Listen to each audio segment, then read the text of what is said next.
National স্টেডিয়ামে Hamza versus Vinicius junior, Jamal Bhuiyan versus Raphinha কিংবা Bruno গিমারেঞ্জ। কয়েকদিন আগেও এমন সিনারিও ভাবাটা শুধুমাত্র একটা ফ্যান্টাসি ম্যাচেই সীমাবদ্ধ হয়তো হতে পারত, কিন্তু সাম্প্রতিক পরিস্থিতির ঘটনাবলিতে এমন ফ্যান্টাসিও হয়ে যেতে পারে রিয়ালিটি। ঢাকা স্টেডিয়ামে হাজারো ফুটবল সমর্থক হুমড়ি খেয়ে আসলেই দেখতে পারেন হামজা, সমীর, জামাল, মুরসালিনদের বিপক্ষে ভিনি জুনিয়র, রাফিনিয়া, অ্যালিসন বেকারদের ম্যাচ। সম্প্রতি ব্রাজিলিয়ান ফুটবল কনফেডারেশন সিবিএফ প্রতিনিধি দল ঢাকা সফর করার পর থেকেই গুঞ্জন জোরালো হয়েছে অক্টোবরের শুরুতে স্বাগতিক বাংলাদেশের সঙ্গে এক প্রীতি ম্যাচে মাঠে নামতে পারে সেলেসাওরা। আর ম্যাচটা যদি নাও হয় তাহলেও ঢাকায় তাদের একটি অনুশীলন সেশনে অংশ নেওয়ার জোরালো সম্ভাবনা রয়েছে।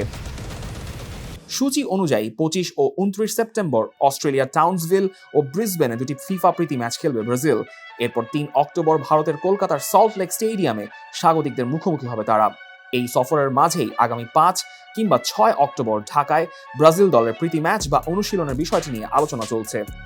ভারত সফরের আগে পরে ঢাকায় ব্রাজিলের খেলা কিংবা অনুশীলনে কোনো সুযোগ আছে কি না জানতে চাইলে দ্য ডেইলি স্টারকে বাফুফের সভাপতি তাবিথ আওয়াল বলেন, উত্তর দুটোই হ্যাঁ।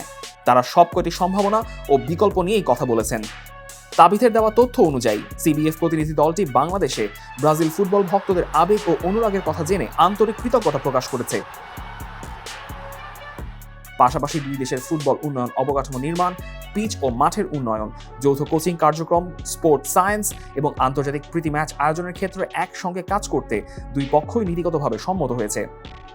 তাবিথ আওয়াল আরও বলেন, ব্রাজিল ফুটবল দলকে আনুষ্ঠানিকভাবে প্রীতি ম্যাচের আমন্ত্রণ জানানো কিংবা অদূর ভবিষ্যতে বাংলাদেশকে ব্রাজিলের কোনো নিরপেক্ষ ভেন্যু হিসেবে ব্যবহার করার সম্ভাবনা খতিয়ে দেখতে বাফুফে খুব দ্রুতই সিবিএফ এর সঙ্গে এক আনুষ্ঠানিক বৈঠকে বসবে। তবে এর মাঝে অন্য হিসাবও রয়েছে।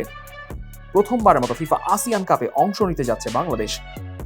সেজন্য ইন্দোনেশিয়ায় 24 সেপ্টেম্বর থেকে 4 অক্টোবর পর্যন্ত আসিয়ান কাপে অংশ নেওয়ার কথা বাফুফের আগেই নিশ্চিত করা আছে, যেখানে বাংলাদেশকে গ্রুপ পর্বে অন্তত 3টি ম্যাচ খেলতে হবে এবং পরবর্তী ধাপে উঠলে আরও ম্যাচ যোগ হতে পারে।